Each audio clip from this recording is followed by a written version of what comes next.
சேலஞ்சிங்கான project ஆனால் close to the heart project. 4 டேஸில் execute பண்ண ப்ராஜெக்ட் இது. எங்களோட ஒரு சில பிரைட்ஸ் வந்து அப்ராடில் இருப்பாங்க, இல்லைன்னா முகூர்த்த நாளுக்கு க்ளோஸராக நல்ல நாள் பார்த்து சாரீ எடுக்கணும்னு சொல்லி வெயிட் பண்ணுவாங்க. இந்த மாதிரி பிரைட்ஸ் வந்து எங்ககிட்ட ப்ரையராகவே சொல்லிட்டாங்கன்னா நாங்கள் ஸ்கெடியூல் பண்ணி வச்சுருவோம். ஸோ இந்த மாதிரி ஷார்ட் டியூரேஷன்லையும் எங்களால் நல்ல டிசைன்ஸை வந்து எக்ஸிக்யூட் பண்ணி தர முடியும். தன்ஷிகாவோட என்கேஜ்மெண்ட் ப்ளவுஸ். ஸோ அவங்க டிசைனுக்கு வரும்போதே ரொம்ப டிஃப்ரெண்ட்டாக இருக்கணும் ப்ளவுஸ். ஸோ எனக்கு வந்து 4 டேஸில் பண்ணித்தர முடியுமான்னு கேட்டாங்க. கண்டிப்பாக பண்ணிக்கலாம் அப்படின்னு சொன்னேன். சாரீ எடுத்துகிட்டு வந்தாங்க.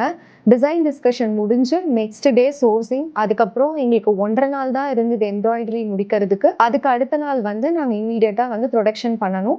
ஏன்னா 4th டே வந்து டெலிவரி. ஸோ டிசைனும் வந்து அவங்க ரொம்ப டிஃப்ரெண்ட்டாக கேட்டிருந்தாங்க. நீங்கள் டிசைன் பார்த்தீங்கனாலே தெரியும், எங்களோட யூஸ்வல் கான்செப்ட் இல்லாமல் இன்னோவேட்டிவான கான்செப்ட் பண்ணியிருப்போம். பெரிய மோட்டிவ்ஸ் எடுத்து ப்ளே பண்ணியிருந்தோம். அண்ட் ரொம்ப எம்போஸ்டாக வந்து போல்டரான ஸ்டைல் ஆஃப் எம்ப்ராய்டரி கிளையண்ட் கேட்டிருந்தாங்க. ஸோ அதுக்காக சாம்பிளிங்க்கும் வந்து டைம் எடுத்து நான் ஒரு 10 ரிசோர்ஸை டெடிக்கேட்டடாக இந்த ப்ளவுஸ்க்கு நான் அலோகேட் பண்ணி 1.5 days அவங்க தூங்கவே இல்லை. ஸோ என்னோட டீம் ரொம்ப சப்போர்ட்டிவாக ஒர்க் பண்ணி முடிச்சு கொடுத்தாங்க. Client was super happy. எனக்கும் இந்த அவுட்புட் ரொம்ப பிடிச்சிருந்தது. ஏன்னா it's a completely a different concept that we tried for her. So the outcome was splendid.